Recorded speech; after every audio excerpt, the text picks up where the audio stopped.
నమస్తే, welcome to NN Telugu news special debate time. నేను Rajasekhar. So ప్రధానంగా తెలంగాణలో బీసీల రిజర్వేషన్ల అంశం అలాగే కొడుకు రానటువంటి పరిస్థితి కనిపిస్తోంది. సో దానికి సంబంధించి ఏదైతే బీసీ డిక్లరేషన్లో కామారెడ్డిలో ఇచ్చినటువంటి కాంగ్రెస్ పార్టీ సో దానికి అనుగుణంగానే వెళ్ళింది. బిల్లులు ఇప్పుడు గవర్నర్ దగ్గర, రాష్ట్రపతి దగ్గర పెండింగ్లో ఉన్నటువంటి పరిస్థితి కనిపిస్తుంది. అయితే ఈ నేపథ్యంలోనే పూర్తి స్థాయిలో పార్టీ పరంగా ఇచ్చేందుకు స్థానిక సంస్థల ఎన్నికలకు ముందుకు వెళ్లేందుకు సిద్ధమైంది. నోటిఫికేషన్ కూడా రాబోతున్నట్లు మొదటి విడత అక్టోబర్ 9 నామినేషన్ ఉండబోతున్నాయి.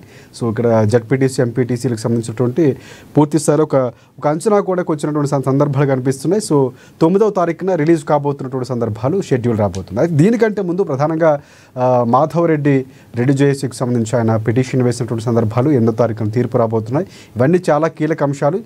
ఎన్నికలు జరిగే అవకాశాలు లేవని కొంతమంది అడ్వకేట్స్ కానీ లేకపోతే సీనియర్ జర్నలిస్టులు కానీ చెప్తున్నటువంటి సందర్భాలు కనిపిస్తున్నాయి. ప్రధానంగా రాజకీయాలకు సంబంధించినటువంటి అంశాలు గతంలో బీహార్లోనూ లేకపోతే మహారాష్ట్రలో జరిగినటువంటి పరిస్థితులు వస్తాయని ఇటువైపు బీజేపీ లాంటి నేత ఈటెల రాజేంద్ర మాట్లాడి ఇవన్నీ కూడా చాలా కీలకం కాబోతున్నాయి. సో దీనికి సంబంధించి ముఖ్యమంత్రి రేవంత్ రెడ్డి బీసీ నేతలతో, పొన్నం ప్రభాకర్తో ప్రత్యేకంగా సమావేశమయ్యారు.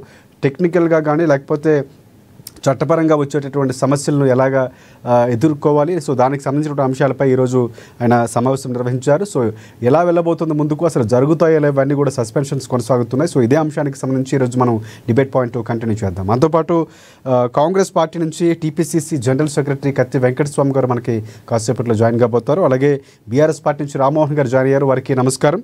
అలాగే బీజేపీ నుంచి తెలంగాణ రాష్ట్ర కార్యవర్గ సభ్యులు ఈవి రమేష్ గారు మనకి కాసేపట్లో జాయిన్ కాబోతారు, వారికి కూడా నమస్కారం. అలాగే అనలిస్ట్, రాజకీయ విశ్లేషకులు, అడ్వకేట్ బండారు రామ్మోహన్ రావు గారు మనకి అందుబాటులో ఉన్నారు, వారికి కూడా ప్రత్యేక నమస్కారం. ఒకసారి మనం రామ్మోహన్ రావు గారికి వెళ్దాం. ఎస్ రామ్మోహన్ రావు గారు, నమస్తే అండి.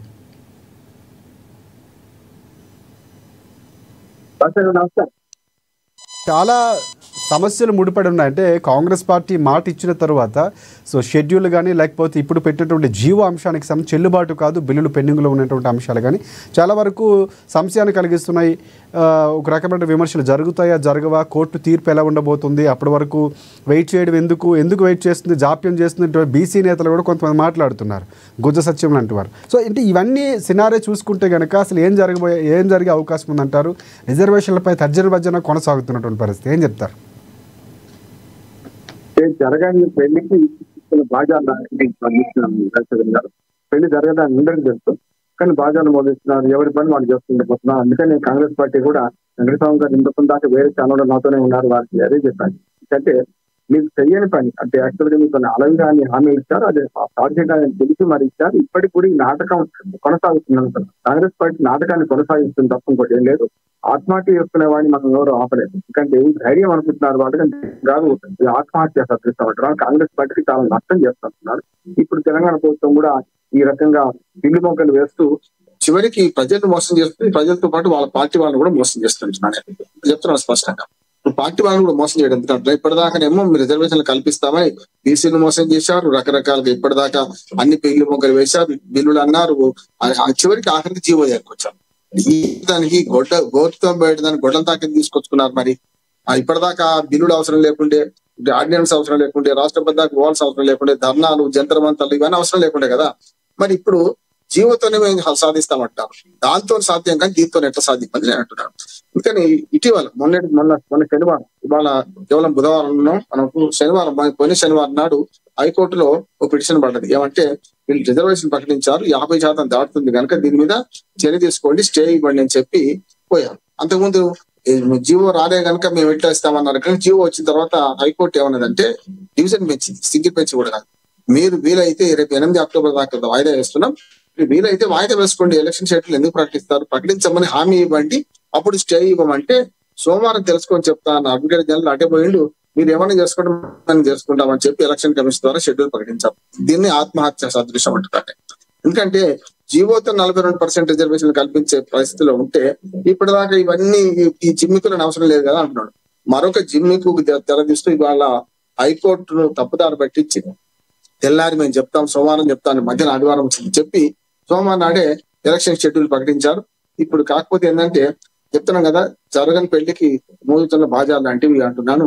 ఇవన్నీ కూడా 5 మన ప్రతి జడ్పీటీసీ పరిధిలో 3 అభ్యర్థులు ఎంపిక చేయండి, వాళ్ళని పంపండి, అందులో ఎవరిని ఎంపిక చేస్తాం అంటే ఇప్పటిదాకా ప్రజలు మోసం చేశారు, ఇప్పటి ప్రజలకు రకరకాల వాగ్దానాలు చేశారు, అవన్నీ పక్కకు పోయి చివరికి రిజర్వేషన్లు అలవి కానీ హామీలు ఇచ్చి రిజర్వేషన్ అమలు కానీ హామీలు ఇస్తున్నారు. ఇచ్చి ఇప్పుడు ఏం చేస్తున్నారంటే మరొక ఎత్తుగడ వేశారు. అంటే రోజు గోరేదే వైద్యుడు ఇచ్చేది అన్నట్టు ఇవాళ కోర్టు నుంచి వాయిదా వేసుకునే ప్రయత్నం చేస్తున్నారు. దానికి కావలసిన సరుకు సరంజాం అంతా కూడా తప్పుడు లెక్కలతో సహా కోర్టు ముందర పెడుతున్నారు, కోర్టు ముందర పలసనవుతున్నారు. దాని ద్వారా ఎట్లయినా ఎలక్షన్ సాగాలనే ఉద్దేశం తప్ప ఇంకోటి ఏం లేదు కదా. అందుకనే నా ఉద్దేశం ఏంటంటే ఈ ఎలక్షన్స్ ఎట్లా ఆపాలంటే తమంతలు తామొక్తే పులేమవుతారు కనుక ఆపకుండా ఉండాలంటే తామకు వెనక పోలేరు కనుక ముందు చూస్తే ముందు వెనక చూస్తే పోయేదాకా కాంగ్రెస్ పార్టీ పరిస్థితి అనేది. దీనికి ఏం చేస్తున్నారంటే చివరికి కోర్టు ద్వారా వాయిదా వేయించుకుందామని కోర్టు కోపం వచ్చేలాగా, కోర్టు వ్యవసించేలాగా, కోర్టు ఈ ఎన్నికలను ఆపేలాగా ముందుకు వచ్చింది. ఆ సంగతి కోర్టు మొన్ననే శనివారం సాయంత్రం చెప్పేసింది, మీరు ఎన్నికలు వాయిదా వేయండి, డివిజన్ బెంచ్ సింగిల్ బెంచ్ ఇచ్చిన తీర్పు మీద మేము మాట్లాడుతున్నాం కదా, మీరు వాయిదా వేయండి, ఎట్లాగూ అక్కడ అమలు కావడం లేదు కదా, ప్రయత్నం ఎందుకు చేయరు, లేకపోతే 10 రోజులు వాయిదా నష్టం ఏముందని కోర్టు ద్వారా అనిపించుకున్నాక కూడా మళ్ళీ కోర్టును గెలికినట్టు చేసి వాళ్ళ మళ్ళీ నోటిఫికేషన్ దాకా వచ్చిందంటే ఇద్దరు జైలుకి పోతారట. ఒకటేమో మొట్టికాయలు వేయించుకొని ప్రభుత్వం గట్టి ప్రభుత్వం కాకపోతే చాలా విషయాలలో కోర్టు నుంచి మొట్టికాయలు తిన్నది కనుక ఇప్పటికీ వారికి రాలేదనుకుంటున్నాను. ఇప్పుడు ఎలక్షన్ కమిషన్ కూడా మొట్టికాయలు తింటుందంటున్నాను. ఎలక్షన్ కమిషన్ ఇప్పుడు తెలుసు కదా, 8వ తారీఖు హియరింగ్ ఉంది, మేము షెడ్యూల్ ప్రకటించిన తప్పు అవుతుంది తెలిసే కావాలనే 9వ తారీఖు నుంచి ఎన్నికల షెడ్యూల్ ఎన్నికల నోటిఫికేషన్ ఇష్యూ చేస్తామని చెప్పింది. ఇది పూర్తిగా కాంగ్రెస్ పార్టీ ఆత్మహత్య సదృశ్యంగా మారిపోయింది. వెనక్కి పోలేదు, ముందుకు పోలేదు. ఒకవేళ చేయదలుచుకుంటే కూడా పార్టీ పరంగా ఇద్దామనుకున్న ఆలోచన కూడా ఇప్పుడు వెనక్కి పోయినట్లు లెక్క. ఎందుకంటే 42% రిజర్వేషన్లు ఆల్రెడీ సీట్లతో సహా ప్రకటించిన తర్వాత ఇప్పుడు వెనక్కిపోతే ఎట్లా ఉంటది? ముందుకు పోదామంటే 23 దాటి రిజర్వేషన్ ఇచ్చే అవకాశం లేదు. సుప్రీంకోర్టు తీర్పు అడ్డం వస్తుంది, సుప్రీంకోర్టు క్యాప్ అడ్డం వస్తుంది. కనుక చివరికి ఏం చేశారంటే ఈ ప్రకటించిన రిజర్వేషన్లలో కూడా రాజశేఖర్ గారు పూర్తిగా అధ్వానంగా ఉన్నాయంటున్నాడు. ఎస్టీ లేని చోటు ఎస్టీ రిజర్వేషన్స్, బీసీలు లేని చోట ఎస్టీ రిజర్వేషన్లు ఇచ్చిన చూసిన సందర్భాలు ఉన్నాయి. ఒక కూసుమంచి మండలంలోనే 6 తండాలలో మీకు ఒక్క బీసీ కూడా లేని గ్రామాలు ఉన్నాయి, అట్లాంటి తండాలు ఉన్నాయి. కాకపోతే ఒకటే కుటుంబం ఉన్న తండా ఓటుకొని ఉన్నాయి. ఒక 2-3 కుటుంబాలు కేవలం 10 మంది 20 మంది ఓటర్లు ఉండారు, బీసీ రిజర్వేషన్ ప్రకటించారు. రిజర్వేషన్ల ప్రకటనలో కూడా చాలా పెద్ద ఎత్తున ఇవాళ అవకతవక జరిగినాయి. అంటే ఏదైనా చేసి కోర్టు ఈ అసాధ్యం అనిపించి దాని రిజర్వేషన్ వాయిదా వేసే ప్రయత్నం చేస్తున్నారు. ఇంకోటి ఏంటి దీనికి మించి ఇంకోటి ఏం లేదు అంటున్నాను. ఇందులో ఎన్నికల కమిషన్ పొరపాటు కూడా చాలా పెద్దది అంటున్నాను. ఎందుకంటే మొన్న హైకోర్టులో సింగిల్ బెంచ్ ఇచ్చిన తీర్పులో వాళ్ళు స్పష్టంగా పేర్కొన్నారు, 1 నెల రోజులు మీకు టైం అడిగారు, మీకు ఇస్తున్నాం. అట్లానే 2 నెలలు ఎలక్షన్ కమిషన్ టైమింగ్ అడిగింది, ఎలక్షన్ కమిషన్ ఇస్తున్నాం. ఎలక్షన్ కమిషన్ కూడా ఇవ్వాల్సిన పని ఏంటి? ఈ నెల మొదటి నెలలో జూన్ 25 నాడు తీర్పు వస్తే జూలై 25 వరకు వేచి చూసి ఏం చేయాలంటే ఎలక్షన్ కమిషన్ రాష్ట్ర ప్రభుత్వం ఉత్తరం రాయాలి. ఏమని? మీరు రిజర్వేషన్ ప్రకటిస్తా అన్నారు, డిలిమిటేషన్ చేస్తామన్నారు, డిలిమిటేషన్ చేయలేదు, రిజర్వేషన్ ప్రకటించలేదు, మాకు ఎప్పుడు ఇస్తారు అని రాష్ట్ర ప్రభుత్వం లెటర్ రాసి ఈ 2 నెలలు రాష్ట్ర ప్రభుత్వం మీద నెపం మోపాల్సి ఉండే. కానీ తగుదునమ్మా అని చెప్పి మన రిజర్వేషన్ ప్రకటించాలని 24 గంటల పెట్టి మీరు షెడ్యూల్ ఇస్తున్నారంటే ఏమన్నట్టు? దొంగ చీకటి ఒకటైంది మాట్లాడుతున్నాను. స్వతంత్రంగా వ్యవహరించాల్సిన ఎన్నికల కమిషన్ పూర్తిగా ఈ రాష్ట్ర ప్రభుత్వానికి తాబేదారుగా మారిపోయింది అంటున్నాడు. ఇవాళ బీసీల భుజాల మీద తుపాకులు పెట్టి అన్ని పార్టీలు పెంచుకుంటున్నాయి. హామీ మీది వాటిని అమలు చేస్తారు. వాళ్ళకి ఏం పార్టీ కనుక మీరు ఇస్తానది, మీరు బీసీలను మభ్యపెట్టేది మీరు, 42% ఇస్తారని ఓట్లు వేయించుకుంది మీరు. ఇది ఒక్కటే కాదు, రైతులది అట్లా చేశారు. రైతు బంధు 15,000 ఇస్తాం, భరోసా చేస్తామన్నారు, అది పోయింది. రైతు కూలీలకు పోయింది, కౌలు రైతులకు పోయింది, ఆఖరికి స్కూటీలు పోయినాయి, బంగారం పోయింది. చివరికి ఎక్కడ వచ్చిందంటే 6 హామీలు 13 గ్యారంటీలు అమలు చేయలేక ఇప్పుడు బీసీల మొత్తం ముందర తీసుకొచ్చుకొని ఈ ప్రయత్నం చేస్తున్నారు. నేను ఈ ఒక్క విషయాన్ని మాట్లాడదలుచుకుంటే దీనిలో మాత్రం ప్రభుత్వం తప్పు చేస్తున్నాను. మేము సాహసోపేతమైన చర్య తీసుకున్నాం, సాహసోపేతంగా వ్యవహరిస్తున్నామని కాంగ్రెస్ పార్టీ పెద్దలు చెప్తున్నారు. కానీ ఈ సాహసము ఆత్మహత్య సదృశ్యమైంది అంటున్నాను. ఆ కుదుపుషు చేసుకోవడానికి కూడా ఎంత సాహసం, ఎంత ధైర్యం ఉండాలంటే చచ్చిపోవడానికి ధైర్యం ఉంది, చచ్చిపోయినాక మా ప్రాణాయం పోతుంది, అంతకన్నా ఇంకేముంటది. కనుక అది కాదు చెప్పాల్సింది. ఈ రిజర్వేషన్ ఎట్లా అమలు చేస్తారో హైకోర్టు 3 ప్రశ్నలు అడిగింది. ఆ 3 ప్రశ్నలకు సమాధానం చెప్పాలి కదా ఈ పార్టీ అంటున్నాను. 3 ప్రశ్నలు ఏం అడిగింది? మీరు రాష్ట్రపతి గారు బిల్లు పెట్టండి. రామ్మోహన్ గారు ఒక్క మాట, రామ్మోహన్ గారు, కాంగ్రెస్ పార్టీకి ఎంత ధైర్యం ఉన్నదంటే నేను చెప్తున్నా వినండి. తెలంగాణ కోసం ఆంధ్రాలో చచ్చిపోవడానికి సిద్ధమైంది. ఇలా బీసీల కోసం కాంగ్రెస్ పార్టీ ఒకవేళ ఇక్కడ చచ్చిపోవాల్సి వస్తే చచ్చిపోవడానికి కాంగ్రెస్ పార్టీ సిద్ధం, రాహుల్ గాంధీ సిద్ధం. మేము ఆ సిద్ధతోటే మేము ముందుకెళ్తున్నాం సార్. బీసీ మా సిద్ధ అంతే కరెక్టే. కానీ లాభం సార్ దానివల్ల ఇప్పుడు ఆపరేషన్ సరే ఇప్పుడు దైవం ఏదైతే 10 ఏళ్ళు వెనక చేసి 10 ఏళ్ళు వెనకైనా వచ్చినాం మనం, మళ్ళీ గవర్నమెంట్ కి వచ్చినాం కదా. తెలంగాణలో మేము పోయినాం, లేకపోతే ఆంధ్రాలో మొత్తం పోయినాం. ఆంధ్రాలో ఇంకో 5 తర్వాత 10 తర్వాత వస్తాం కావచ్చు, కానీ ప్రజలు గుర్తించిన రోజు వస్తాం. ఇప్పుడు మేము మా చిత్తశుద్ధిని ప్రజలు గుర్తించాలా, అంతే. ప్రజలు గుర్తించే చాలు. నేను ఒకటే అంటున్నా సార్, ఇప్పుడు ఏమంటున్నానంటే మీరు ఖుషి చేసుకుంటున్నారు. ఆంధ్రాలో పోయినట్టు తెలంగాణ ఉదాహరణ తీసుకుని నేను దీని కూడా ఉదాహరణ చెప్తాను. మీరు ఏమంటున్నానంటే ఇప్పుడు ఆత్మహత్య చేసుకుంటే మాకు వచ్చేది ఏంటంటే బీసీలకు రిజర్వేషన్ ఇస్తాను మీరు తీర్మానం చేసిండ్రు, ఇస్తామన్నారు. కోసమే కదా సార్ ఆత్మహత్య కూడా సిద్ధమైంది, ఎందుకంటే బీసీ రిజర్వేషన్ కోసమే. అది తెస్తారు మీరు అజాత్ శత్రు చచ్చిపోయిన అనేది రాహుల్ గాంధీ మీద అది కమిట్మెంట్.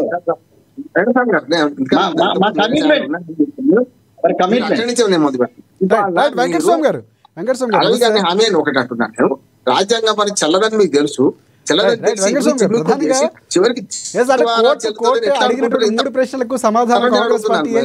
మాట్లాడడానికి మీరు మాట్లాడండి. ఒక మాట చెప్తున్నా. ఇప్పుడు ఇక్కడ ఏంటంటే 3 ప్రశ్నలు వేసింది హైకోర్టు. దానికి సమాధానం మీరు చెప్తారా, అడ్వకేట్ జనరల్ చెప్తారా చెప్పండి. ఎల్లుండి 8వ తారీఖు మాకు ఇదే ప్రశ్నలు వస్తాయి. High court division bench, single bench కాదు. డివిజన్ బెంచ్ ఏమన్నది, మీరు రాష్ట్రపతి దగ్గర బిల్లు పెండింగ్ ఎట్లా చేస్తా అనుకున్నారు అన్నది. తర్వాత గవర్నర్ ఆర్డినెన్స్ అన్నారు, ఆర్డినెన్స్ ఇది చేశారు. చాలా వరకు ఏమైంది అంటే మీరు ఇప్పుడు ఇప్పటిదాకా ప్రజలు మభ్య పెట్టిండ్రు, ఇప్పటిదాకా మనకు అన్ని బీసీలను మభ్య పెట్టిండ్రు. రెండోది ఇప్పుడు మీ పార్టీ వాళ్ళు మీరు మభ్య పెట్టుకుంటున్నారు అంటున్నాడు. అంటే కుటుంబం అంటే పండుగ అనే సమస్య వస్తుంది. నేను బీజేపీ ఎంపీ గారిని కూడా అడుగుతున్నాను. నేను ఇప్పుడు గతంలో కవిత కూడా ఇదే పని చేసింది. బీఆర్ఎస్ కవిత కూడా మొత్తం రంగులు తలుపుకున్నది, కాదని చెప్పిన బీజేపీ ఎంపీ ఇవాళ మీ పార్టీకి అనుకూలంగా మాట్లాడి తప్పులేదు, నేను కాదంటలేను. బీసీల కోసం కొట్లాడిన కృష్ణయ్య గారు కూడా కుటుంబం అంటే పండుగ అని అయిపోయింది. అంటే పొద్దున ఎల్లుండి మళ్ళీ మీటింగ్ పెడుతున్నారు. ఇదే బీసీ వాళ్ళు మీటింగ్ పెడుతున్నారు ఎల్లుండే. ఎందుకు పెడుతున్నారు? మీరు అమలు చేయలేరు, చెయ్యని హామీ ఎందుకు ఇచ్చారని తిరుగుబాటు చేస్తున్నారు వీళ్ళే. ఏమవుతుందంటే అప్పుడే శివయాత్ర చేస్తారు, అప్పుడే పాలాభిషేకాలు చేస్తాయి, చూస్తాం కదా మనం. కానీ అన్ని పార్టీలు ఇప్పుడైతే తమిళనాడు రాజకీయాలు పాటిద్దాం అనుకుంటే మీరు అనేది కరెక్ట్, అన్ని పార్టీలతో సమావేశం పెట్టాలి. మీరు ఇప్పటికైనా ఢిల్లీకి తీసుకెళ్ళాలి. కాంగ్రెస్ మన బీజేపీ ప్రభుత్వం ఒప్పించే ప్రయత్నం చేయాలి, కాదంటలేదు నేను. కానీ ఇప్పుడు అమలు అవుతుందా కాదా అంటే దూరంలో సుదూర లక్ష్యం పెట్టుకుంటే ఇవి అమలు కాదని తెలుస్తుంది. మళ్ళీ ఎన్నికల వాయిదాకే పోతుంది తప్ప ఇంకోటి. కాబట్టి ఎన్నికల వాయిదా మీరేమనుకుంటే మీ అంతా మీరు వాయిదా వేసుకోలేక, మీకు చేత కాలేదని మీరు ఒప్పుకోలేక కోర్టు మీద చేయడానికి అనేక తప్పులు చేస్తున్నారు అంటున్నాడు. మొదటి తప్పు మీరు బిల్లు అక్కడికి పంపడం. రెండవ తప్పు ఆ బిల్లు అమలు కాకముందే మళ్ళీ ఆర్డినెన్స్ చేయడం. ఆర్డినెన్స్ కాకుండా మళ్ళీ బిల్లు ఇంకోసారి చట్టం సవరణ చేసి మళ్ళీ పంపడం. ఈ 3 అయిన తర్వాత మళ్ళీ వెనక్కి వచ్చేందుకు ఇప్పుడు ఒక మాట వెంకటసాబ్ గారు భోజనం చేస్తే దయచేసి నేను రామ్మోహన్ గారిని ఒక మాట అడుగుతున్నా. పదాలు ఉపయోగించే జాగ్రత్త. చాతగాదు అనే పదము మా పార్టీ పక్షాన మీరు ఉపయోగించకూడదు దయచేసి. చాతగాక అనేది తప్పు. చాతగాక అనే పదాన్ని మీరు ఉపయోగించడానికి లేదు. మీరు ఏం మాట్లాడలేదు సార్. మహారాష్ట్రలో 4.5 సంవత్సరాలుగా భారతీయ జనతా పార్టీ 4.5 సంవత్సరాలుగా లోకల్ బాడీ ఎలక్షన్స్ పెట్టకపోతే ఎవరు మాట్లాడలేదు. మీరు 20 నెలలు అంటున్నారు, అది 18 నెలలు 16 నెలలు కూడా తెలియదు సార్. ఇది పద్ధతి కాదు. దయచేసి పార్టీని పట్టుకొని చాతగాక, గవర్నమెంట్ పట్టుకొని చాతగాక అని మాట అనకండి. దయచేసి అనకండి. మీరు ఉపయోగించండి. మా టిఆర్ఎస్ మిత్రులు, మా బీజేపీ మిత్రులు ఉపయోగిస్తారు, కానీ మీరు మాత్రం ఆ మాట ఉపయోగించారు. మీరు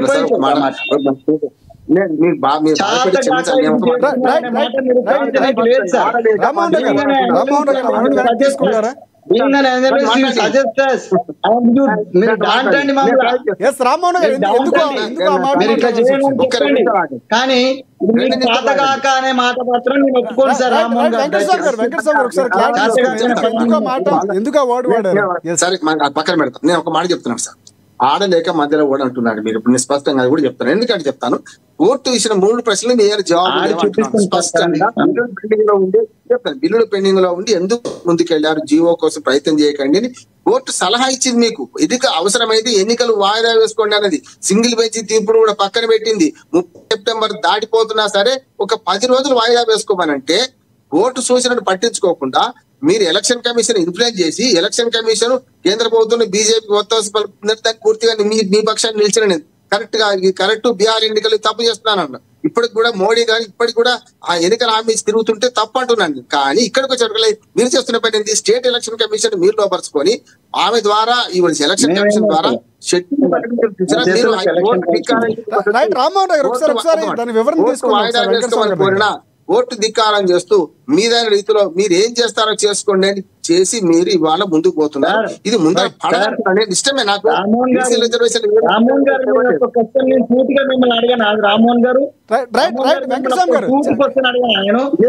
ఈడబ్ల్యూఎస్ వచ్చిన రోజు ఈ మాత్రం ఎందుకు మాట్లాడలే రామ్మోహన్ గారు? మీరు మాట్లాడినాం అది చెప్తాను. అదే మాట్లాడలేదు సార్, ఏ మాట్లాడలే, ఏ పటేళ్ళు మాట్లాడలే, ఏ బ్రాహ్మణులు మాట్లాడలే, ఏ పటవారులు మాట్లాడలే, ఏ పటేళ్లు మాట్లాడలే, ఏ దొరలు మాట్లాడలే, ఏ రాజులు మాట్లాడలే,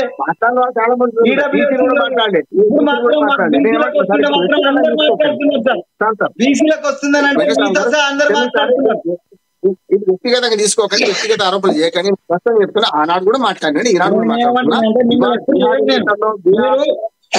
ఎప్పుడు వ్యక్తిగత చేయరు, ఎందుకంటే మీరు చాలా నిజాయితీగా సమస్య మీద మాట్లాడతారనే సంపూర్ణ విశ్వాసము నమ్మకం నాకుంది. మీ మీద వ్యక్తిగతం చేస్తలేను. కానీ ఈడబ్ల్యూ వచ్చిన రోజు ఈ దేశంలో ఈ రాష్ట్రంలో ఏ దొర మాట్లాడలే, ఏ పటేల్ మాట్లాడలే, ఏ పటవారి మాట్లాడలే, ఏ కర్ణం మాట్లాడలే, ఏ వైశ్యుడు మాట్లాడలే, ఏ వెల్మ మాట్లాడలే, ఏ రెడ్డి మాట్లాడలే సార్. ఇవాళ మాకు వచ్చేసరికి అందరు మాట్లాడుతున్నారు సార్. నేను చెప్తాను సార్, మీకు వ్యతిరేకంగా మన వాళ్ళే మాట్లాడుతున్నారు అంటున్నాను. మనం అంటున్నాను, నేను స్పష్టంగా చెప్తాను. మనకు మన వాళ్ళే మా వాళ్ళనే ముందు పెట్టి కొట్లాడతారు.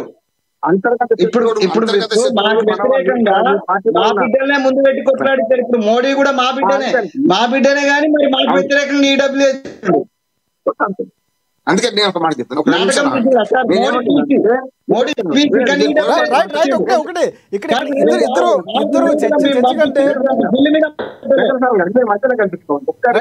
ఒక్కసారి ఒకరు మాట్లాడండి, క్లారిటీగా వెళ్దాం. ఎస్ రైట్ వెంకటస్వామి గారు, ఒకటి ప్రధానంగా అంటే కోర్టు ఇచ్చినటువంటి ఏవైతే ప్రశ్నలు ఉన్నాయో దానికి సమాధానం చెప్పకుండా ముందుకు వెళ్తున్నటువంటి ప్రశ్నలు ప్రధానంగా కాంగ్రెస్ పార్టీ ఎలా ముందుకు వెళుతుంది? సో ఇటువైపు మొండిగా వెళుతుందా, లేకపోతే రాజ్యాంగానికి లోబడి వెళ్తుందా, ఎలా ముందుకు వెళ్తుంది, ఎలా బీసీలకు సంబంధించిన మాట నిలబెట్టుకోబోతుంది, ఏం చెప్తారు?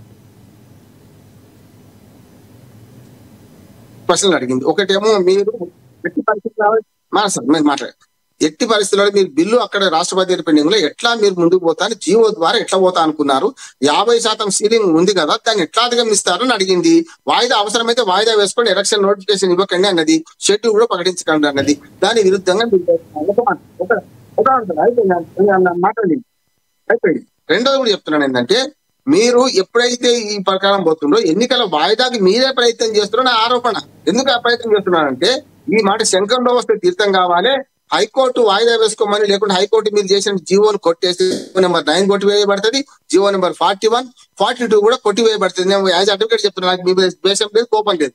కానీ ఈ వైపుగా మీరు పోతుంటూ ఒక మాట చెప్తాను, హైదరాబాద్ నుంచి కర్నూలు పోతా అని చెప్పి మీరు ఉత్తరానికి పోతున్నారు, కరీంనగర్ నిజామాబాద్ చెప్తారు, ఇటు పోరు మీరు అంటున్నాను. మీకు పోకడా అంటే మీరు పోయే మార్గం తప్పు మార్గం పెట్టుకొని లక్ష్యం మంచి మార్గం పెట్టుకుని లాభం లేదు. మీ గాంధీ మహాత్ముడు, మన గాంధీ మహాత్ముడు ఏమన్నాడు, లక్ష్యం ఎంత ఉన్నతమైన మార్గం కూడా అంత ఉన్నతంగా ఉండాలి. రైట్ రైట్ రామ్మోహన్ రావు గారు, మీ ప్రశ్నలకు ఒకసారి సమాధానం తెలుసుకుందాం వెంకటస్వామి గారి దగ్గర. రైట్ వెంకటస్వామి గారు చెప్పండి, ప్రధానంగా ఆయన ప్రశ్నలు, ప్రధానంగా వినిపిస్తున్నటువంటి ప్రశ్నలు, కాంగ్రెస్ పార్టీ ఎలాంటి నిర్ణయాలతో ముందుకు వెళ్ళబోతుంది, ఎలా ఏదైతే రాజ్యాంగబద్ధంగా ముందుకు వెళ్ళట్లేదని విమర్శలు ఎలాగా తిప్పికొడతారు, ఎలా ముందుకు వెళ్తారు, ఎలా బీసీలకు ఏదైతే మాట ఇచ్చారో నిలబెట్టుకోబోతున్నారు? వెంకటస్వామి గారు ఆత్మహత్య సదృశ్యం అన్నారు కదా. సరే, బీసీల విషయంలో మేము ఆల్ ఇండియా కాంగ్రెస్ ఏఐసిసిలో ఉదయపూర్ రిజల్యూషన్స్, రాయ్పూర్ రిజల్యూషన్ కు నేను ప్రత్యక్ష సాక్షిని. 2018లో కావచ్చు, 2023లో ఇంకా 54 సీట్లు మాకు ఇవ్వాల్సిందే అని కొట్లాడినటువంటి అగ్రేసర్ను నేను. మా పార్టీలో ఉన్నటువంటి మల్లికార్జున్ ఖర్గేను, రాహుల్ గాంధీని, లేకపోతే ఇక్కడ ఉన్న రేవంత్ రెడ్డి గారిని బీసీల కోసం నిలదీసినటువంటి వ్యక్తుల్లో నేను ప్రథముని. సో కాబట్టి ఇలా బీసీల రిజర్వేషన్ కి సంబంధించి కాంగ్రెస్ పార్టీ యొక్క కమిట్మెంట్ ను, రాహుల్ గాంధీ యొక్క స్ఫూర్తిని మేము సంపూర్ణంగా అభినందిస్తున్నాం.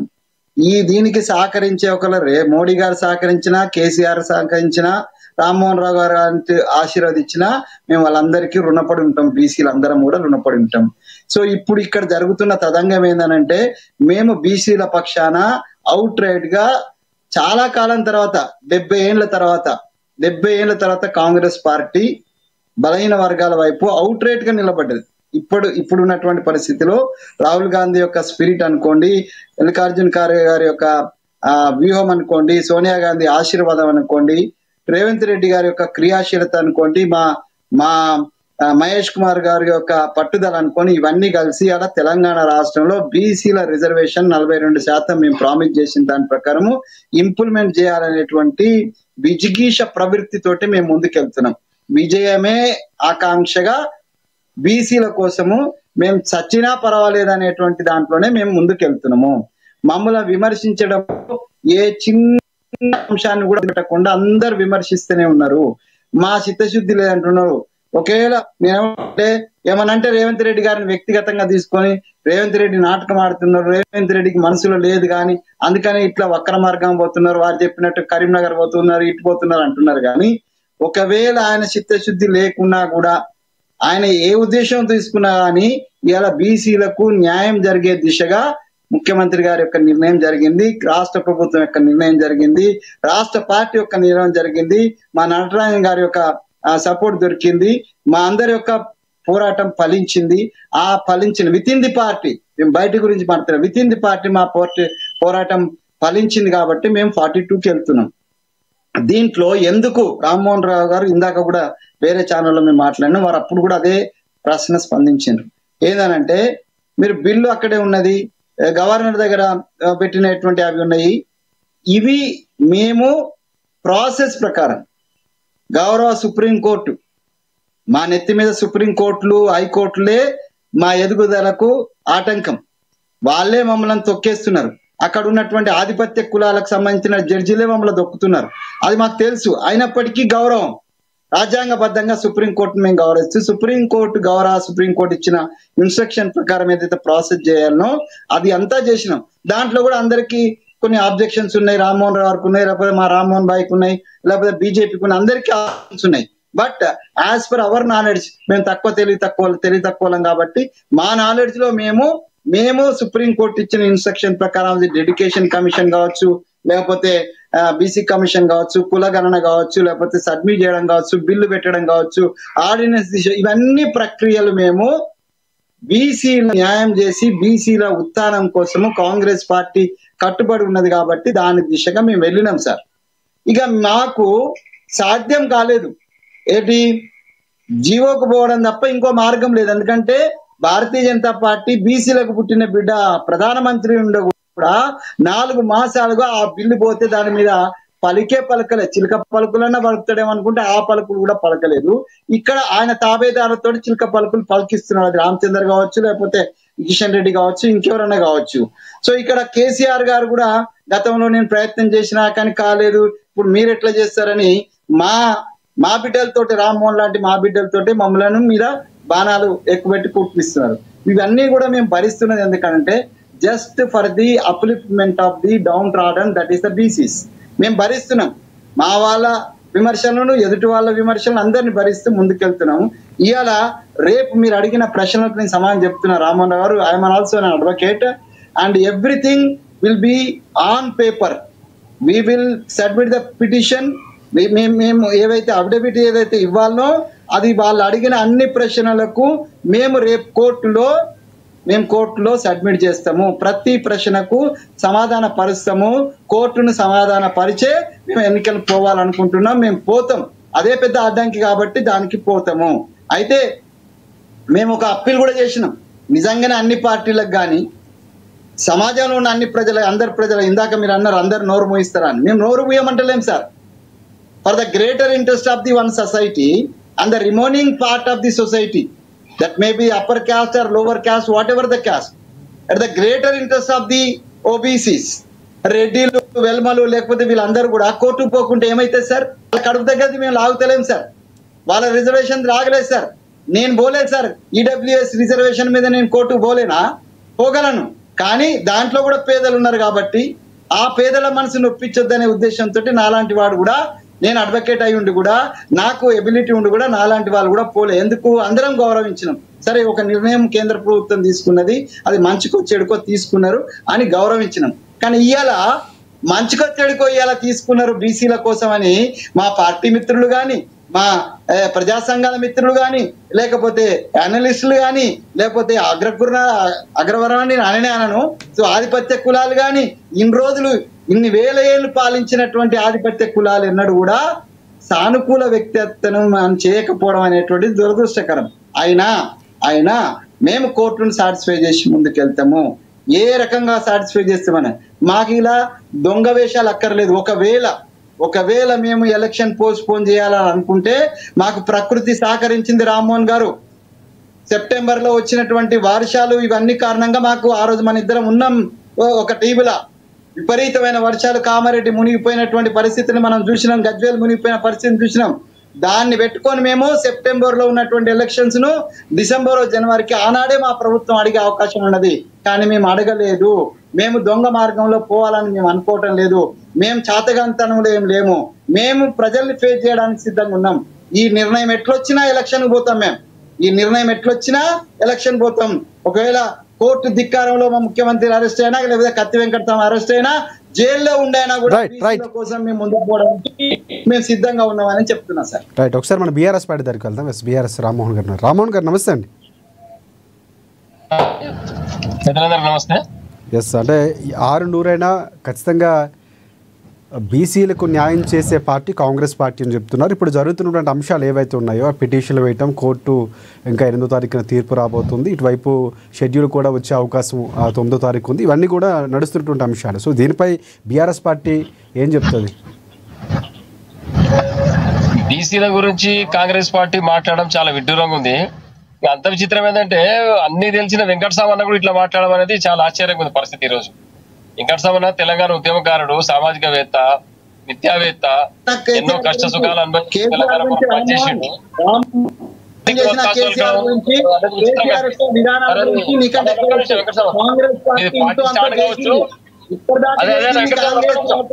అంటే కేసీఆర్ గారు కూడా 2018లో రిజర్వేషన్ అంశం కోసం వెళ్ళారు. ఆయన కూడా వెనుదిరిగినటువంటి సందర్భాలు ఉన్నాయి.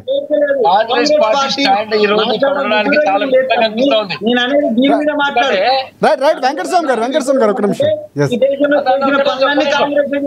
ఎస్ బీఆర్ఎస్ రామ్మోహన్ గారు ప్రధానంగా ఏ అంశాలు ఖండిస్తున్నారు చెప్పండి. దశాబ్దాల పాటు కేంద్రంలో రాష్ట్రంలో పరిపాలించిన పార్టీ కాంగ్రెస్ పార్టీ. ఆ రోజు ఎప్పుడు కూడా బీసీల గురించి ఆలోచన చేసిన దాఖలాలు లేవు కాంగ్రెస్ పార్టీకి. ఈ రోజు రాజ్యాంగబద్ధంగా అది సబబ్ కాదు, రాజ్యాంగబద్ధంగా అది ఆమోదించబడాలని కూడా కావాలని ప్రభుత్వం ఫెయిల్ అయిపోయింది. కాబట్టి బీసీలకు ఏం చెప్పుకోలేక ఎట్లయితే మార్జిన్ గెయిన్ చేసుకోవాలి, ఓటర్ అని చెప్పి ఓటు మార్జిన్ గెయిన్ చేసుకోవాలని ఈ యొక్క సన్నాయి నొక్కుతా ఉన్నారు. ఇప్పుడు ఈడబ్ల్యూఎస్ విషయం మాట్లాడారు వెంకటస్వామన్న. ఈడబ్ల్యూఎస్ విషయంలో ఏ సామాజిక వర్గానికి ఎవరికి కూడా అన్యాయం జరగలేదు. అది గమనంలో తీసుకోవాలి మనం. దీన్ని పర్సనల్ గా తీసుకోవాల్సిన విషయం కాదనేది ఖచ్చితంగా ఇప్పుడు పెద్దలు రామ్మోహన్ రావు గారు చెప్పినా గానీ, మీరు చెప్పినా గానీ, మేము చెప్పినా, ఎవరు చెప్పినా ఇది చట్టపరంగా చేయబడదు, ఆమోదించబడదు. కాబట్టి రాజ్యాంగ విరుద్ధమా కాదా చెప్పు. ఈడబ్ల్యూఎస్ కేంద్రంలో చట్టం చేసిండ్రు. కేంద్రంలో చట్టం చేసి ఎవరి తీసుకోకుండా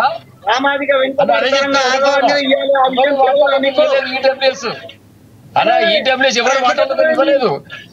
ఒక్క % కూడా రిజర్వేషన్ నష్టం జరగలేదు. ఈడబ్ల్యూఎస్ ద్వారా ఎవరికి నష్టం జరగలేదు, ఒకటి గుర్తుపెట్టుకోవాలి మనం. కానీ ఇక్కడ జరుగుతున్నది ఏంటి? బీసీలకు తీవ్ర అన్యాయం జరుగుతున్నది. 42% రిజర్వేషన్ ఇస్తాను రేవంత్ రెడ్డి చెప్పాలి. అలా మీరు కూడా ఒకటి ఆలోచన చేస్తామన్నా. మీరు కూడా ఇట్లా మాట్లాడితే ఎట్లన్నా మీరు అది ఎట్లా ఆమోదించబడుతుంది? అది రేవంత్ రెడ్డి గారికి ఈ పద్ధతి సరైన కాదు. సరైన పద్ధతిలో మనం పోవాలి. బిల్లు పెట్టాలి, కేంద్రంలో పార్లమెంట్ లో తీసుకురావాలి, ఆమోదించవాలి. రాష్ట్ర ఏం జరగాలి? జరిగితే ఏ పార్టీ అక్కర్లేదు. బీసీల ఉత్తరాన్ని కాబట్టి నేను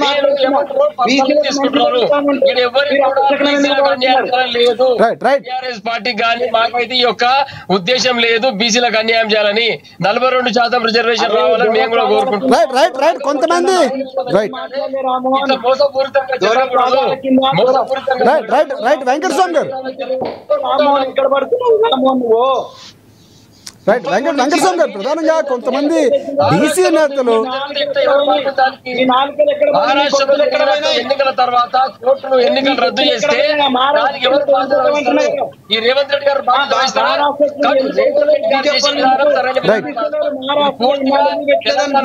తప్పుతో పట్టిస్తారు. ఒక్కరు మాట్లాడండి 4.5 సంవత్సరాలుగా లోకల్ బాడీ ఎలక్షన్ లేదు తమ్మి. ఎందుకు అడగలేదు భారతీయ జనతా పార్టీ మీరు? మీ సారు లోకల్ బాడీ ఎలక్షన్ జరగవు, కోర్టు అడ్డుకుంటది, ఇంకెవరైనా కేసుకు పోతారు. రేవంత్ రెడ్డి విధానం తప్పు. తెలంగాణ ప్రజలని తప్పుదో పట్టిస్తున్నాడు, బీసీ వర్గాల తప్పుదో పట్టిస్తున్నాడు. ఈ రోజు బీసీ సామాజిక రేవంత్ రెడ్డి అడగాలి, ఇది ఎట్లా అడగాలన్నా నేనే ముందుండి కొట్లాడతా. ఒకవేళ కోర్టులు కానీ వీళ్ళు కానీ ఆపితే బీసీల పక్షాన సివిల్ వారికి సిద్ధమవుతాం మేము. వెంకటస్వామి గారు ఒక్క నిమిషం. వెంకటస్వామి గారు ఒక్క నిమిషం, ఆయన మాట్లాడాక మీ దగ్గరికి వస్తానండి. రామ్మోహన్ రావు గారు చెప్పండి. బిఆర్ఎస్ రామ్మోహన్ గారు. రేవంత్ రెడ్డి గారు తెలంగాణ సమాజాన్ని రెచ్చగొట్టే విధంగా మాట్లాడుతూ ఇది తప్పు. పూర్తిగా మీరు రెచ్చగొట్టకనా? రెచ్చగొట్ట అవసరం లేదు. చట్ట పరిధిలో అందరికి అవకాశాలు ఉంటాయి. వ్యక్తిగతంగా మీరు ఇవి అవసరం లేదు. జస్ట్ ప్రధానంగా బీఆర్ఎస్ పార్టీ స్టాండ్ అని చెప్పండి. రామ్మోహన్ రావు గారు, బిఆర్ఎస్ రామ్మోహన్. దేశంలో ఉన్న ప్రతి బీసీ బిడ్డకు పౌరుషం రావాల్సిందే. ఈ కారణంలో రాజ్యాంగానికి కానీ లేకపోతే కోర్టులన్నీ బీసీ బిడ్డలు ఎదిరించాలి.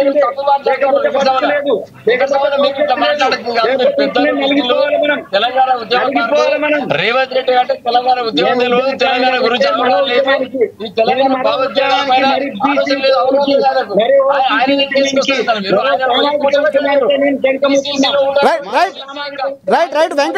వెంకటస్వామి గారు ప్రధానంగా వెంకటస్వామి గారు, రామ్మోహన్ గారు. ఎస్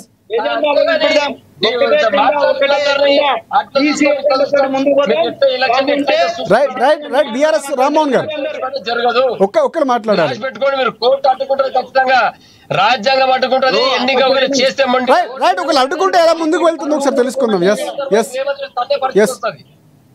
ఒకసారి వెంకటస్వామి గారు ప్రధానంగా అంటే రాజ్యాంగబద్ధంగా లేదు 50% ఇవ్వాల్సిన అంశాలు ఏవైనా, దీనికి చాలా అంశాలు చెప్తున్నారు. అంటే ఇందిరా సుహాని కేసుకు సంబంధించో లేకపోతే కృష్ణమూర్తి బీహార్లో జరిగినటువంటి 2000 అక్కడ 60% రిజర్వేషన్ మళ్ళీ కొట్టేసినటువంటి సందర్భాలు, ఇవన్నీ ఉటంకిస్తూ మాట్లాడుతున్నటువంటి సందర్భాలు ఉన్నాయి.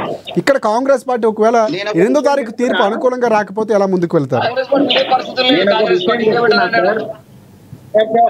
నేను ఒక విషయం చెప్తున్నాను. ఈ చర్చలు ఏవైతే ఇందిరా కేసు లేకపోతే 50% క్యాప్ ఇవన్నీ కూడా రిలే విద్వాంసుల కచేరీ లాగా వందలు వేలు లక్షల సార్లు చర్చలు జరిగినాయి. దాంట్లో రామ్మోహన్ గాని నేను గాని పాల్గొన్న వాళ్ళమే. నేనేమంటున్నా అంటే మా ప్రభుత్వము మేము ఇందాక మీరు అడిగిన ప్రశ్నల ప్రకారము మేము సాటిస్ఫై చేయడానికే మేము పూర్ణంగా ప్రయత్నం చేస్తాం. ఇప్పుడు రామ్మోహన్ రావు గారు అంటే వదిలిపెట్టండి, ఆయన న్యూట్రల్. రామ్మోహన్ కు కనుక నేను రామ్మోహన్ అడుగుతున్నా, రామ్మోహన్ కు మనసులో ఏముందో చెప్పమనండి. ఈ బీసీ రిజర్వేషన్ సవ్యంగా జరిగి ఎలక్షన్ జరిగి లేకపోతే ఎలక్షన్ లో ఈ 42% బీసీలకు రావాలనుందా లేకపోతే వద్దనున్నదా అని వాళ్ళ మనసులో ఉన్నది వాళ్ళు చెప్పుకోమనండి. నాకు మాత్రం చిత్తశుద్ధి ఉంది. మేమేమంటున్నా అంటే 8వ తారీఖు లోపు మేము మా పార్టీ సంబంధించిన అది ప్రిపరేషన్ వేరు, కానీ ఎలక్షన్ ప్రాసెస్ అంతా జరిగిపోతుంది. ఆ జరిగిన దాంట్లో మాకు సంబంధం లేదు. రామ్మోహన్ రావు గారి ఆరోపణ తప్పు. మేము కమిటీని కానీ లేకపోతే ఎలక్షన్ కమిషన్ ఇన్ఫ్లుయెన్స్ చేయలేదు.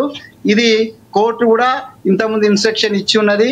సెప్టెంబర్ కల్లా మీరు ఎలక్షన్ పెట్టమని ఉన్నారు కాబట్టి వాళ్ళు కూడా తయారున్నారు. కోర్టు సమయం కూడా తీసుకోమంటుంది, హైకోర్టు సమయం కూడా తీసుకోమంటుంది. అయితే నేను ఏమంటున్నానంటే రేపు జరిగేటువంటి వాదోపవాదాలలో 8వ తారీఖు జరిగేటువంటి వాదోపవాదాల్లో మేము లీగల్ గా ఏమేమైతే కోర్టు మమ్మల్ని అడుగుతుందో, కోర్టు ఏవేవైతే అబ్జెక్షన్ చెప్తున్నదో అవన్నిటిని కూడా మేము సమర్పించి, మా దగ్గర కూడా అడ్వకేట్స్ ఉన్నారు, మా వాళ్ళకు కూడా తెలివి ఉన్నదని మేము అనుకుంటున్నాం.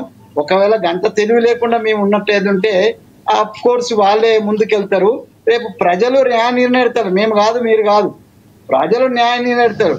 రేపు ఎలక్షన్ వచ్చినా లేకపోతే ఎలక్షన్ పోస్ట్ పోన్ అయ్యి మా మీద గుదిబండ పడ్డా, లేకపోతే మేము చేతగాక చేయలేకపోయినామనో, లేకపోతే వక్ర మార్గంలో పోయానది అల్టిమేట్ న్యాయ నిర్ణయిస్తారు ప్రజలు. మా ప్రయత్నాన్ని ప్రశంసిస్తారా, మా ప్రయత్నంలో మేము సక్సెస్ అయ్యి ముందుకెళ్తుంటే మాకు ఆశీర్వదిస్తారా లేదా అనేది ప్రజలు తెలిసింది. కోర్టులు కాదు, లేకపోతే ప్రతిపక్షాలు కాదు, ఈవెన్ అనలిస్టులు కూడా కాదు. సో ప్రజలు తేల్చాలి. ప్రజా క్షేత్రంకి మేము ముందుకు వస్తున్నాం. మిగతా పార్టీలకు కూడా నిజంగా చిత్తశుద్ధి ఉంటే ఇదే 42% తోటి ప్రజాక్షేత్రం రండి, మీకొచ్చే సీట్లు మీకు వస్తాయి, మాకొచ్చే సీట్లు మాకు వస్తాయి. మీరు వచ్చిన ప్రజాక్షేత్రంకి వచ్చి తేల్చుకోండి. ఊకే ఎలక్షన్ జరగవు, ఎలక్షన్ లో ఖర్చు పెట్టద్దు ఒక ఆయన అంటాడు. ఆయన రాజేందర్ అంటే చెప్తున్నాడు ఎలక్షన్ లో ఖర్చు పెట్టదు. ఖర్చు పెట్టకుండానే కోట్ల రూపాయలు పెట్టకుండానే బై ఎలక్షన్ ఆయన గెలిచినాడా? ఆయన దగ్గర పైసలు ఉన్నాయి కదా. అంటే మహారాష్ట్రలో ఎన్నికలు కోర్టు క్యాన్సిల్ చేస్తే మళ్ళీ మీరు నష్టపోతారని చెప్తున్నారు. ఆటంకాలు కల్పించేటువంటి ప్రయత్నంలో భాగమే. రైట్ వెంకటస్వామి గారు ఒకసారి బీఆర్ఎస్ దగ్గరికి వెళ్దాం. దొరల ఇన్స్ట్రక్షన్, దొరల పార్టీ అది, బీఆర్ఎస్ అన్నది దొరల పార్టీ, వెల్మోల పార్టీ. పార్టీ అధిష్టానం మీరన్న సామాజిక వర్గం కావచ్చు, మిగతా వాళ్ళందరూ మిగతా పార్టీ వాళ్ళు ఉన్నారు. మిగతా సామాజిక వర్గం కూడా ఉంది. ఈసీ రిజర్వేషన్ కు నిజాయితీ ఉంటే కేసీఆర్ ఒకసారి రామ్మోహన్ గారు మాట్లాడుతున్నారు. రామ్మోహన్ గారు చెప్పండి.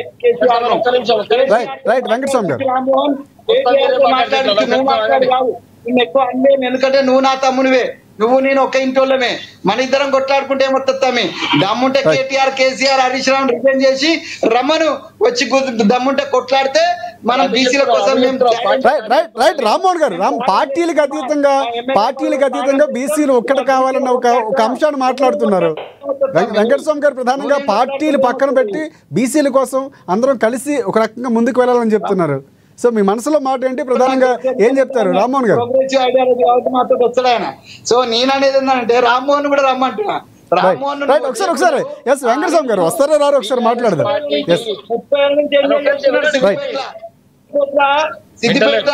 సిద్దిపేటలో ఉన్న జనాభా రామ్మోహన్ గారికి తెలుసు.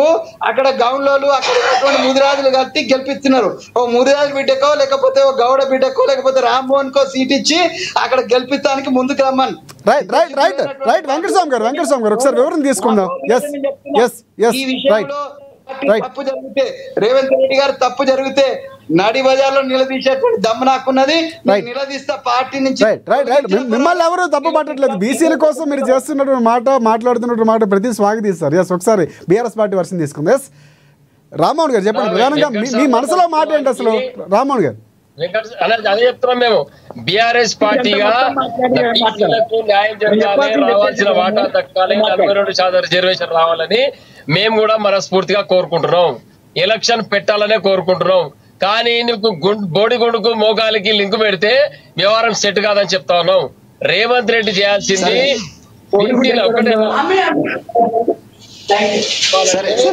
దానికి న్యాయపరంగా, చట్టపరంగా ఎలాంటి చిక్కులు లేకుండా బీసీలకు న్యాయం చేయాలని చెప్పి మేము డిమాండ్ చేస్తా ఉన్నాం. ఒక రేవంత్ రెడ్డి ఎలక్షన్ పోయే బిఫోర్ అలవి గాని హామీలు ఇచ్చినాం. ఆ హామీ ప్రకారం 42% రిజర్వేషన్ ఇయ్యమని మేము కూడా చెప్తా ఉన్నాం. అది చట్టం చేపిస్తావా, పార్లమెంట్ లో కొట్లాడతావా, దేశాన్ని అంతా ఏకం చేస్తావా, నీకేం చేతనైతే అది చేయమంటున్నాం. అంతేగాని ప్రతిపక్షాల మీద దాడి చేసుకుంటూ మేము ఇచ్చినాం కదా, తాంబూలాలు ఇచ్చినాం, తన్నుకు సావాడనే విధంగా ప్రకటనలు చేసి తెలంగాణ సమాజాన్ని, మంచిగున్న సమాజాన్ని రెచ్చగొట్టి కులాల వారిగా, మతాలుగా డివైడ్ చేసి ఈ పబ్బం గడుపుకుంటే మాత్రం చూసుకుంటూ ఈ సమాజం ఊరుకోదు. ఖచ్చితంగా పెద్దలు వెంకటస్వామి అన్నకు క్లియర్ గా మొత్తం వివరణ. కానీ పార్టీ స్టాండ్ మాట్లాడుతున్నాం. అన్నకేం చెప్తున్నాం మేమంటే, ఈ పత్రికా ముఖంగా, అందరి ముఖంగా, టీవీ ముఖంగా రేవంత్ రెడ్డి గారి ఇంటికి పోయి పర్సనల్ గా మాట్లాడండి. మీరు ఇది ఎట్లా సాధ్యమవుతుంది? కోర్టు ఆపితే దీనికి బాధ్యులు ఎవరు? దీన్ని ఏం చేయాలి పార్లమెంట్ లో కానీ అది ఆల్రెడీ పార్టీలో ఉన్నటువంటి వారందరూ కూడా మాట్లాడుతున్న సందర్భంలో సమావేశం కూడా నిర్వహించారు. ఎలా ముందుకు వెళ్తాము? కమిషన్ లో ప్రకటన చేసి నువ్వు ఎట్లా నోటిఫికేషన్ ఇప్పిస్తావు? 8వ తారీఖు నాడు నీకు కోర్టు హైకోర్టు తీర్పు ఉంటే నువ్వు అంతలో నోటిఫికేషన్ 9వ కమిషన్ అని మాట్లాడాలి. ఇది సమంజసం. నేను టిఆర్ఎస్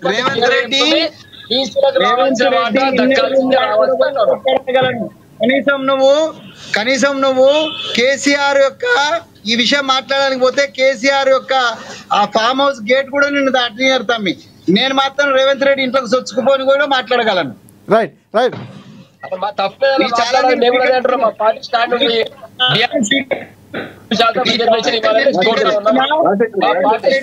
ఒక్క నిమిషం వెంకటస్వామి గారు.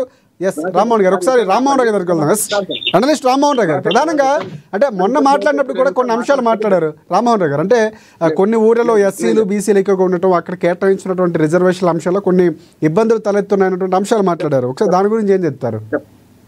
చెప్తాను. ఎందుకంటే వాళ్ళిద్దరు కొద్దిసేపు మాట్లాడకపోతే నేను వెంకటస్వామి గారిని ఇంత ఈ రెండు అంతకుముందు ఒక గంట సేపు ఒక టీవీలో ఇంత తీవ్రంగా ఎప్పుడు ఆయన ప్రధానంగా బీసీల కోసం నేను ఎవరితో కొట్లాడతా అని చెప్తున్నారు.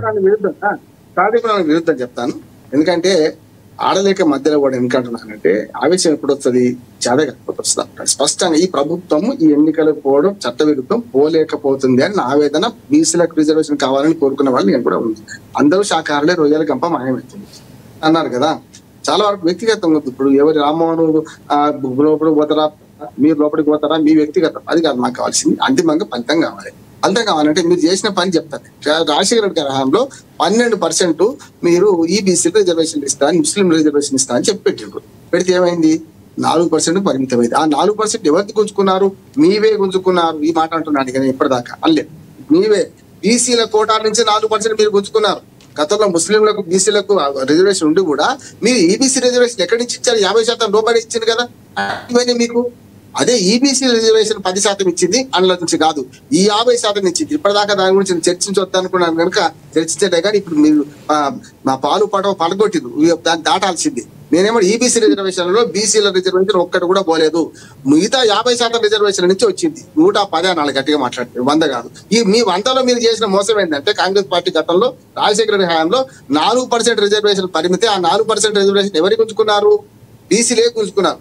సరే బీసీలే గుంజుకున్నారు అంటున్నాను. పోనీ బీసీలో న్యాయం జరుగుతుందా? ఒక 4 కులాలే బీసీల లాభం ఎందుకు పడుతున్నాయి? 150 కులాలు ఉంటే కనీసం ఒక 20-30 కులాలు అయితే కనీసం పంచాయతీ మెంబర్ కూడా కాలే కదా. వాళ్ళకేం సమాధానం చెప్తారు మీరు? 4 కులాలే, ఇందులో కూడా బీసీలో 4 కులాలే బాగా పెత్తనం వహిస్తున్నాయి. అందులో చెప్తున్నా కదా కల్తీ ప్రజలను మోసం చేసే కులాలు చేస్తున్నాయి. ఎందుకంటున్నారు మరి? ఎందుకు జరుగుతుంది? మిగతా కులాలకు ఎందుకు ప్రాతినిధ్యం వహిస్తలేరు? టైంలో వచ్చినటువంటి పర్సెంటేజ్ గురించి నేను చెప్తాను. రామ్మోహన్ రావు గారు నేనేమంటున్నానంటే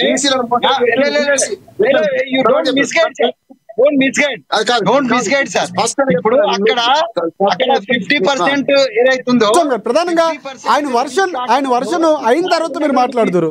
వెంకటస్వామి గారు ఏ పాయింట్ మాట్లాడారు ఒకసారి మీరు? రైట్ వెంకటస్వామి గారు ఆయన మాట్లాడాక మీరు సమాధానం చెప్తారు.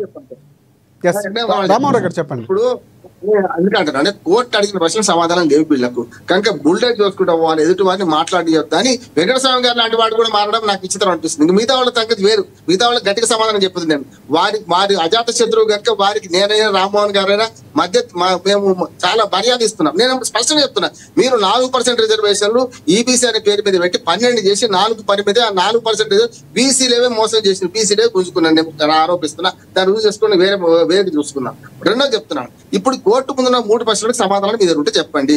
నేను అడుగుతున్నాను, మీ బిల్లు 2 దగ్గర పెండింగ్ మీరు ఎట్లా చేస్తారని కోర్టు అడిగింది. దానికి సమాధానం లేదు. కోర్టులో చెప్పుకుంటారు, మీకు నాకు అవసరం లేదు ఇక్కడ. రెండోది కూడా ఏమంటున్నానంటే, మీరు వద్దు వాయిదా వేసుకోండి, 10 రోజులైనా వాయిదా వేయండి, షెడ్యూల్ ప్రకటించకండి అంటే షెడ్యూల్ ప్రకటించి గెలికినట్టు కాదా, కోర్టును హెచ్చరించినట్టు కాదా? కావాలని మీరు ఏం చేస్తున్నారంటే కోర్టును రెచ్చగొట్టి కోర్టు ద్వారా తప్పుడు తీర్పు తెప్పించు, మీ వ్యతిరేకంగా తీర్పు తెప్పించుకొని మీరు చెప్తానంటున్నారు. ఇప్పుడు ఈ మాట మాట్లాడుతున్నారు కదా, రేపు కోర్టులో మీరు అందరూ అగ్రవర్ణాలే, మీరు మాకు మోసం చేస్తున్నారని ఒక మాట అనగలుగుతారా?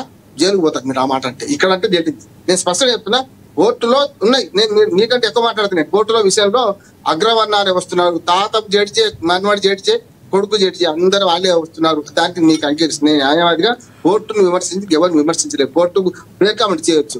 కానీ మీరు అన్న మాట మీరు అందరూ అగ్రవర్ణాలు కనుక మాకు మోసం చేస్తున్నారు ఒక మాట మీరు అఫిడవిట్లో పెట్టగలుగుతారా అంటున్నాడు. ఇక్కడ మాట్లాడితే తెలియదు, ఇక్కడ కూడా మాట్లాడితే చెల్లదు అంటున్నాడు. అందుకని రేవంత్ రెడ్డి గారు కూడా గతంలో అసెంబ్లీ సాక్షిగా మాట్లాడి కోర్టుతో మొట్టికెళ్తున్నాడు. ఇప్పుడు కూడా రేపు 8వ తారీఖు తర్వాత మీరు అందరినీ మోసం చేసిన బయటపడతా అంటున్నాం. రెండోది కూడా చెప్తున్నాం, చేయలేకపోతున్నారు. ఎందుకంటే కనీసం పార్టీ పరంగా కూడా మీరు చేయలేదు వెంకటస్వామి గారు, చేయలేదు. ఎందుకంటే రిజర్వేషన్ ప్రకటించారు, ఆల్రెడీ తాంబూలాలు ఇచ్చేసారు, తనకు సాగు అంటున్నారు. రేపు పొద్దున మీరన్న 23% వేరు చేసి మీరన్న 42% మీ పార్టీ పరంగా ఇద్దామంటే కూడా చెల్లకుండా చేసుకోండి మీరే. ఇప్పుడు ఆ మార్గం కూడా మూసుకపోయింది అంటున్నాను. అన్ని మార్గాలు మూసుకపోయినాయి. రేపు ఎన్నికలు నేను 30 సెప్టెంబర్లో జరగవు జోస్యం చెప్పలే, రాజకీయ పరిజ్ఞానంతో చెప్తున్నా. ఇప్పుడు కూడా ఈ ఎన్నికల్లో మీరు ముందుకు పోయినా ఇంకోటి పోతాడు, మళ్ళీ సుప్రీంకోర్టుకు పోతాడు. ఈ ఎన్నిక చెల్లదని చెప్పి మీ తీర్పు చెల్లదని సిగ్నల్ బెంచ్ నుంచి డివిజన్ బెంచ్ పోయింది కదా, హైకోర్టు సుప్రీంకోర్టు పోతారు. ఈ కోర్టుల మధ్యన ఈ ఎన్నికలు ఆగిపోతాయి. ఇంకా 3 నెలలకు కూడా జరగాయి అంటున్నాను నేను. దానికి సమాధానం మీరు చెప్పండి. వెంకటస్వామి గారు, కూడా చాలా మోసం జరిగింది. ఎస్టీ వేసిన ఉన్న దగ్గర బీసీ లేరు, ఎస్టీ లేరు. ఈ రకం బాగా జరిగింది. దీన్ని కూడా ఎవరైనా కోర్టుకు పోతారు, దాన్ని ఎవరిని ఆపలేము మనం అంటున్నాను. రైట్. అంటే ప్రధానంగా జరిగే అవకాశం లేదని చాలా క్లియర్ కట్గా ఆయనకున్న అనుభవంతో చెప్తున్నారు. వెంకటస్వామి గారు ఏం చెప్తారు సార్? ఇప్పుడు ఎవరి అభిప్రాయాన్ని నేను కించపరచదలుచుకోలేదు. వారి అవగాహన తక్కువేం కాదు, వారికి ఉన్నటువంటి కోర్టు అవగాహన ఇదంతా ఉన్నాయి. కోర్టులు బేసికల్ గా మాకు వ్యతిరేకమైన మాట ఇవాళ అంటున్నారు. రేపు 8th నాడు రిజల్ట్ వచ్చినట్టు కూడా నేను సిద్ధంగా ఉన్నా. రామ్మోహన్ గారు ఎవరో ఒకరు పిల్లి గంట కట్టాలి కదా, సో ఆ గంట కట్టడానికి నేను సిద్ధంగా ఉన్నా. మా పార్టీ పక్షాన్ని అనుకోండి, మా పార్టీ ఒకవేళ మాకు సహకరించకపోతే వ్యక్తిగతంగానే కూడా కోర్టులు చేస్తున్న కుట్రలను కూడా డెఫినెట్ గా బయట పెడతాము. కోర్టులలో ఉన్నటువంటి ఆధిపత్య కులాలకు సంబంధించిన మిత్రులు చేస్తున్నటువంటి కుట్రలు కూడా బయట పెట్టే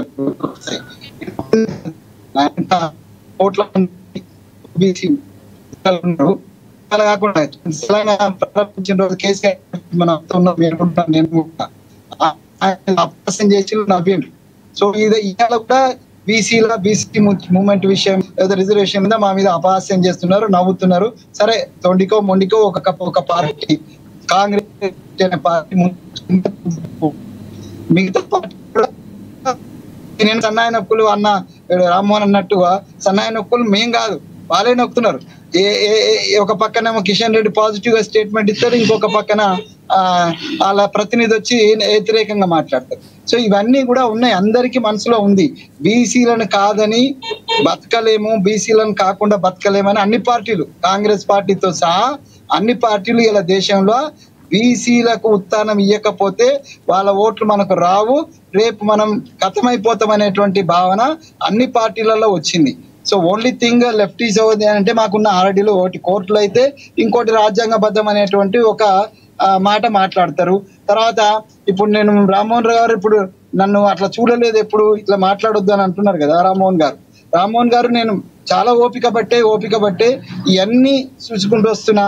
నేను మీరే అనేక సార్లు నన్ను అప్రిషియేట్ చేసింది, మీరు పార్టీలకు అతీతంగా మీ పార్టీలో ఉన్నా కూడా మాట్లాడతారని.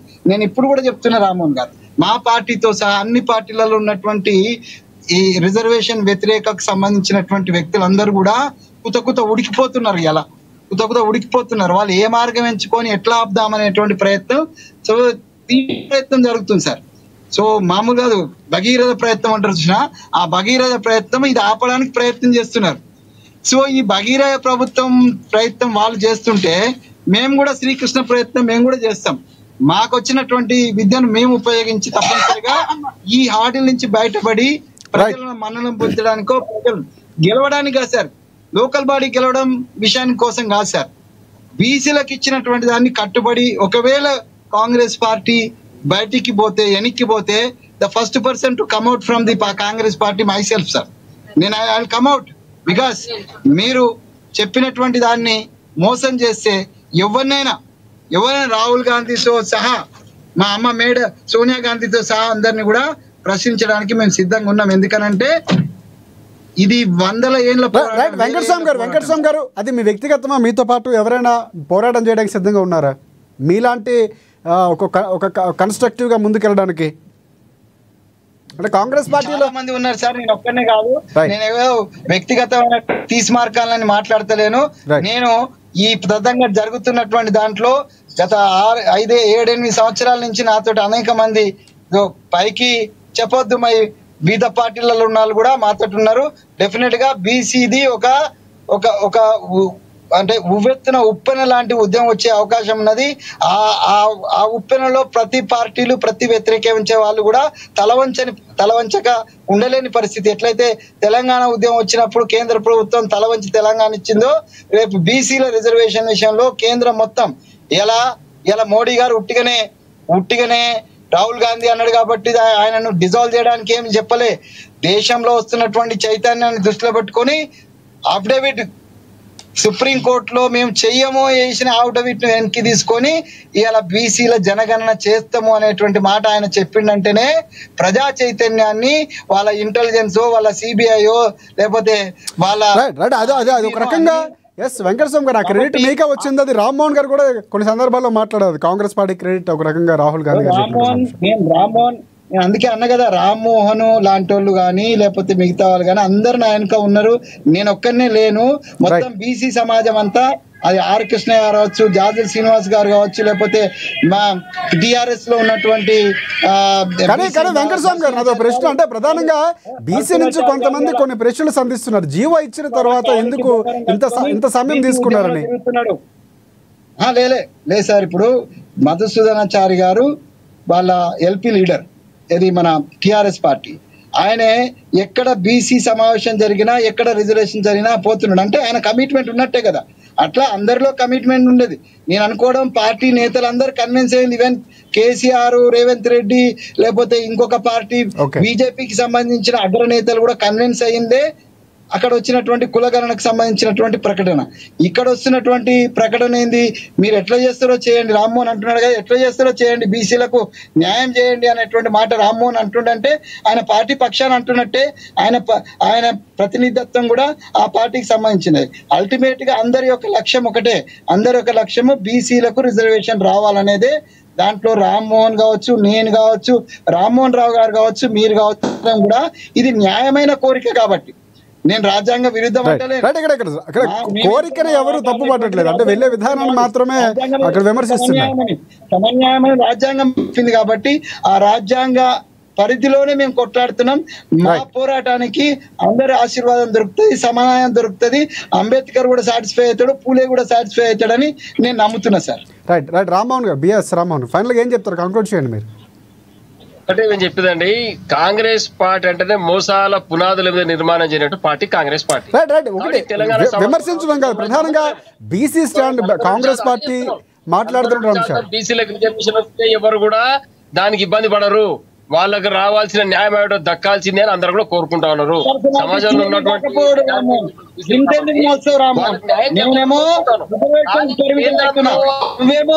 కాంగ్రెస్ పార్టీని విమర్శించడమే 5 దశాబ్దాలు దేశాన్ని పరిపాలించిన కాంగ్రెస్ పార్టీ అప్పుడు రైట్ వెంకటస్వామి గారు ఒకసారి చెప్పండి కంక్లూడ్ చేయండి. ఒక నిమిషం చెప్పండి వెంకటస్వామి గారు. ఎస్ వెంకటస్వామి గారు ఒకసారి రామ్మోహన్ గారిని చెప్పండి. రైట్ వెంకటస్వామి గారు ఇద్దరు మాట్లాడితే ఒక నిమిషం ఆయన కంక్లూడ్ చేయండి. మళ్ళీ మీ దగ్గరికి వస్తాను, వెంకటస్వామి గారు కంక్లూడ్ చేయండి. ఎస్ వెంకటస్వామి గారు కంక్లూడ్ చేయండి, మీ దగ్గరికి వస్తాను. ఎస్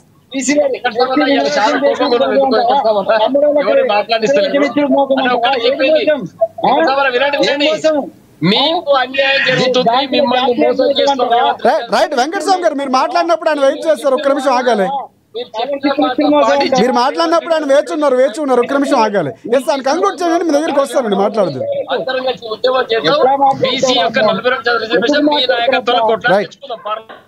అంతేగాని రేవంత్ రెడ్డి బతుకుంటే కుక్కతో పట్టుకొని గోదావరి రేవంత్ రెడ్డి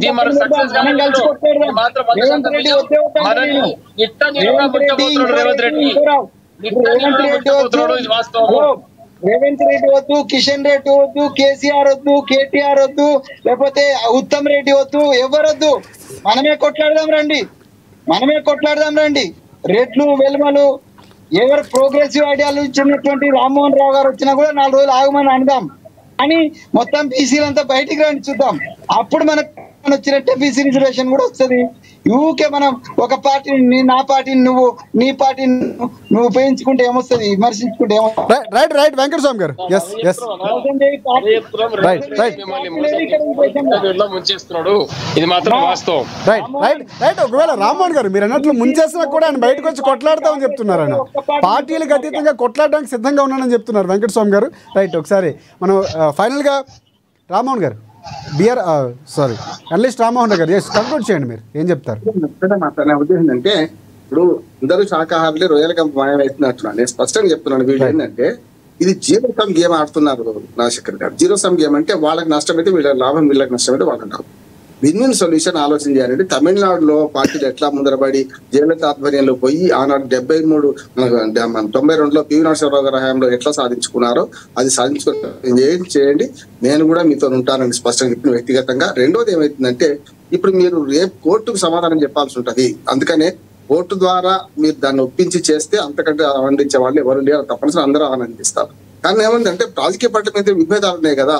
మీ పార్టీ మీరు మోసం చేస్తే మీరు బయటపడి మీరందరు పల్లెకి మోసే బోయిలాగా నిలబడతారా, ఉంటారా, లేకపోతే పల్లెకిలో కూర్చుంటారా నిర్ణయం చేసుకోవాల్సింది అన్ని పార్టీలోని బీసీ సంఘాలు, బీసీ నాయకులు ముందుకు పడండి. మీ అందరితో మేము కూడా ఉంటామని అనుకుంటాం. మీడియా కూడా మీ వెంబడి ఉంటుంది. రైట్ రైట్ ఫైనల్ ఏమంటారు వెంకటస్వామి గారు? మీతో పాటు ఆయన కూడా ఉంటూ ఉన్నారు. తీర్పు చాలా కీలకంగా కాబోతుంది. ఫైనల్గా 1 minute లో కంక్లూడ్ చేయండి వెంకటస్వామి గారు, ఏం చెప్తారు? వారు జనరల్ గా సామాజిక స్పృహతోటి సామాజిక ఉద్యమాల్లో తిరిగినటువంటి వ్యక్తి వారు. వారి యొక్క ఇంటిగ్రిటీని మేమేం శంకిస్తలేము. సరే సందర్భం వచ్చింది, కాంగ్రెస్ పార్టీలో ఏదో తప్పు జరిగితే దాన్ని హెచ్చరించడానికి ఇట్లాంటి పెద్దలు కూడా ఉండాల్సిన అవసరం ఉన్నది. అది ఎవరు విమర్శించినా కూడా సద్విమర్శనే తీసుకుంటే మంచిది, ఏ పార్టీకైనా మంచిదే. రామ్మోహన్ తో పాటు నేను అనుకోవడం అంటే ఇప్పుడు వ్యతిరేకంగా మాట్లాడుతున్న ప్రతి ఒక్కరు రేపు వాళ్ళే అగ్రెసివ్. నేను ఒక చిన్న ఎగ్జాంపుల్ చెప్తా మా పార్టీకి సంబంధించి. మొన్న ఢిల్లీలో రామ్మోహన్ రావు సార్ ఢిల్లీలో ఒక ముందుకు రమ్మా ఢిల్లీలో జరిగినటువంటి ధర్నా మీరు చూసినారు సార్. ధర్నాలో మేము లేం సార్, ధర్నాలో అగ్రెసర్ గా మేము లేం సార్. కొట్లాడినటువంటి వెంకటస్వామి నేను స్పీచ్ అయ్యలేదు సార్, నాకు అవకాశం కూడా రాలే. మొత్తం రెడ్లు వెల్మలే మాట్లాడింది సార్, రెడ్లు వెల్మలు బ్రాహ్మణులు వాళ్ళే మాట్లాడింది సార్. సో కాబట్టి అట్లాంటి మూమెంట్ భవిష్యత్తులో వస్తుందని నేను ఆశిస్తున్నా sir. Right right thank you Venkataswamy గారు. అవకాశవాద రాజకీయాలు ఏంటంటే ఎదుటి వాడు అనే మాట వాడే అంటారు, మిమ్మల్ని మోసం చేస్తున్నారు. రైట్ రైట్ ఒకవేళ రామ్మోహన్ గారు మోసం వచ్చినా ఆయన పోరాడతాం, ఎదురుగా ఉంటాం. ఖచ్చితంగా ఒకరోజు మీ నోటి నుంచే పాజిటివ్ రెస్పాన్స్ వస్తుందో చూద్దాం. కోర్టు తీర్పు ఎలా ఉండబోతుందో. ఒకసారి చెప్తున్నా రామ్మోహన్ సార్, నిజంగానే కాంగ్రెస్ పార్టీ రాష్ట్ర పార్టీ మోసం చేస్తే I'm the first person to raise the voice. దానికి రామ్మోహన్ గారు ఇందాక మీరు మాట్లాడుతున్నప్పుడు అప్రిషియేషన్ కూడా చేశారు ఆయన.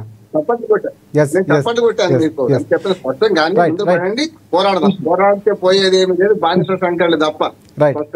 రైట్ ఖచ్చితంగా వెంకటస్వామి గారు చాలా తీక్షణంగా బలంగా కోరుకుంటున్నారు. నిజంగా అలాంటి పరిస్థితులు రావాలి. మరొకసారి మనం కూడా డిబేట్లో మాట్లాడుతున్నాం. రైట్ థ్యాంక్ యూ వెంకటస్వామి గారు అండ్ రామ్మోహన్ గారు, మీకు కూడా ధన్యవాదాలు. అండ్ బిఆర్ఎస్ రామ్మోహన్ గారు వెళ్ళిపోయారు, ఆయన కూడా ధన్యవాదాలు. చూద్దాం ఏం జరగబోతుందో. తీర్పు చాలా కీలకంగా కాబోతుంది. షెడ్యూల్ ప్రకటన వచ్చినప్పుడు కూడా జరుగుతుందా లేకపోతే మధ్యంతరంగా ఆగుతుందా, పోరాటం ఎలా చేయబోతున్నారు, ఇప్పట్లో జరిగే పరిస్థితి లేదని కొట్టిపారేస్తున్నారు రామ్మోహన్ లాంటి వారు.